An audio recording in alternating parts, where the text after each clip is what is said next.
What's going on, everyone? It's Mike back again. I've had to stop and charge the car, so I'm currently in limb services. I've just watched Everton draw 1-1 with Crystal Palace. Now, I'm going to be pretty straight. I think Dyche got that tactically wrong from minute zero. I have no idea why Ashley Young started on the wing. And irrespective of that, I don't understand why he come out for the second half. I don't understand, because he was the worst player on the pitch in the first half. And I'm not even digging him out as not a professional or anything. It's just he's slower than everyone else. And it's not even a criticism. He's 37 years old. He shouldn't be starting games of football.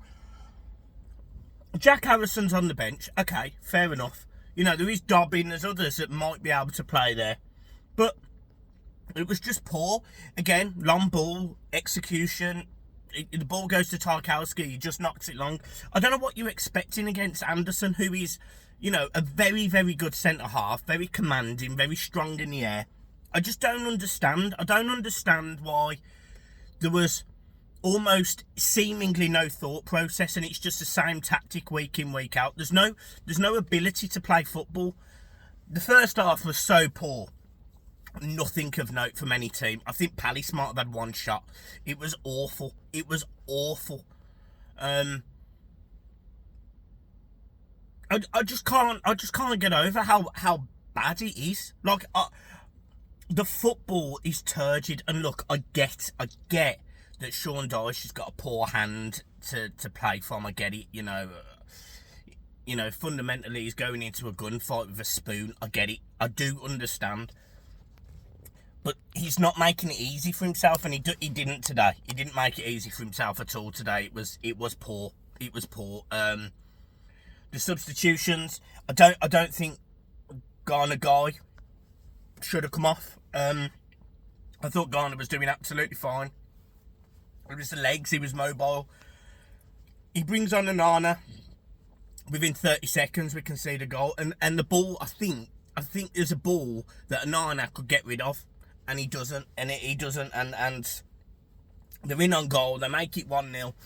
And to be honest, it wouldn't have surprised me if Palace saw it out. You know, I think from a Palace fan's perspective, I think they'll be really disappointed that they didn't hold out and they didn't stick to it. But they didn't. Everton get a free kick, whipped ball into the box, and Onana makes up for probably his error and makes it 1-1. And Everton had chances. Beto could have scored. Calvert-Lewin had two headers. The second one he should score. I mean, there's literally no excuse at this point. I don't understand why these two are getting so much playing time. You know, you've got a young striker who's prepared to prove himself. You've got another one in Dobbin, whether you say he's a winger or a striker, it doesn't really matter. These players, Chimiti, him, they want to prove themselves. You know, Tom Cannon, Ellis Sims, probably wanted to prove themselves last season, weren't given the opportunity. And we've got two strikers up front, where one's cost 30 million, one was linked with 40 to 50 million pound moves away not so long ago, and they're awful. They're absolutely awful. Jack Harrison comes on for Young, offered very little. The biggest frustrating thing for me is they just don't put the ball in the box. They mess about with it to the point where it's side-to-side football, then it goes back into defence, long ball from Tarkowski. And don't get me wrong, I thought McNeil had a decent game. I thought James Garner had a decent game. You know, I thought Branthwaite had a decent game, but Mateta did bully him at times. Didn't understand why at throw-ins, if Mateta come over to the left-hand side, I don't know why Tarkowski and Branthwaite didn't just swap. Bearing in mind, Tarkowski had the more physicality to handle him. Didn't really do that. It's so awful. The standard of football at Goodison Park right now is awful. And yet again, it's another team that you would have said, yeah, this is a game that Everton should win. You know, they're without Eze, without Elisa, without Gay. You know, they're without some good players.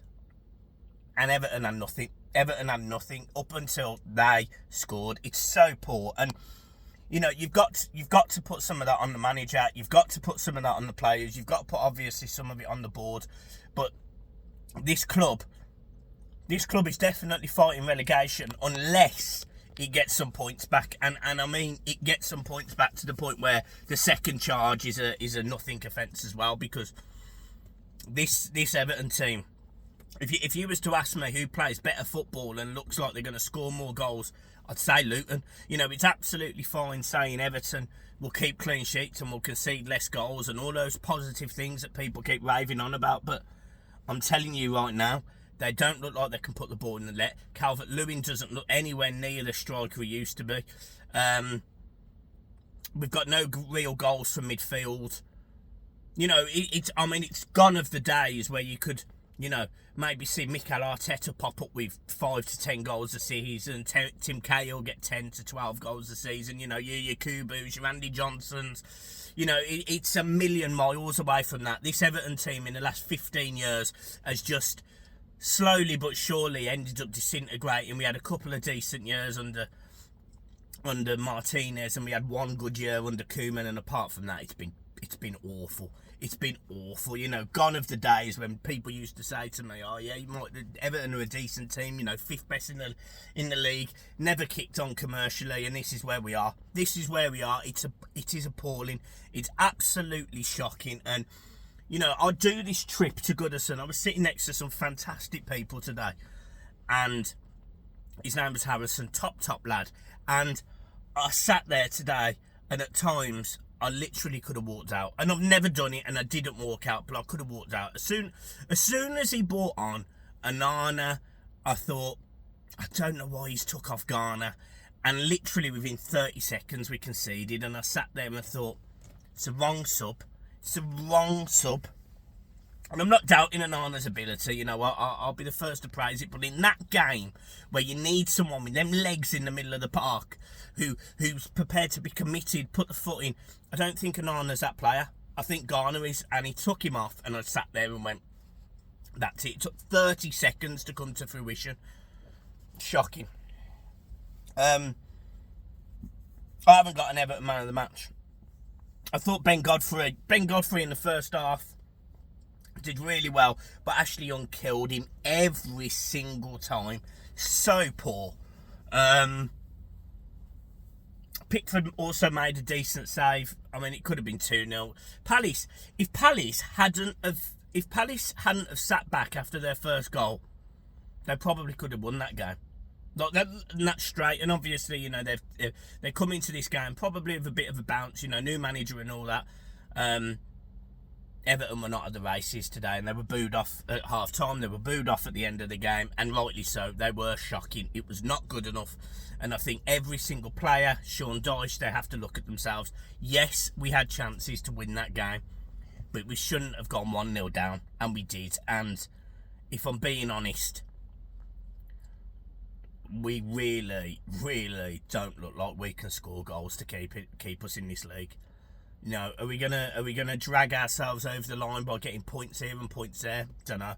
The fact that we can't win home games at Goodison, you know, Wolves, Fulham, Luton, Crystal Palace. I know there's other teams that on paper you think Everton can get 3 points in, and that's that. Me and John were talking about the home games we've got towards the end of the season now, and I honestly sat there and thought we should be fine. You know, we should probably get 15 points from our 7 home games, or sort of 12 points from our home games. No chance. Absolute no chance. We're relying on away form. We go away to Brighton next weekend, and honestly, I suspect we'll put in a better performance away at Brighton than we did at Goodison tonight. Shocking. Absolutely shocking. So, look, I'm leaving it there. There'll be a debrief show tomorrow. John's going to absolutely lose his absolute marbles. But yeah, we keep smiling, we keep supporting, we keep driving, we keep doing this long 107-mile journey. Lovely. Peace. Up the toffees.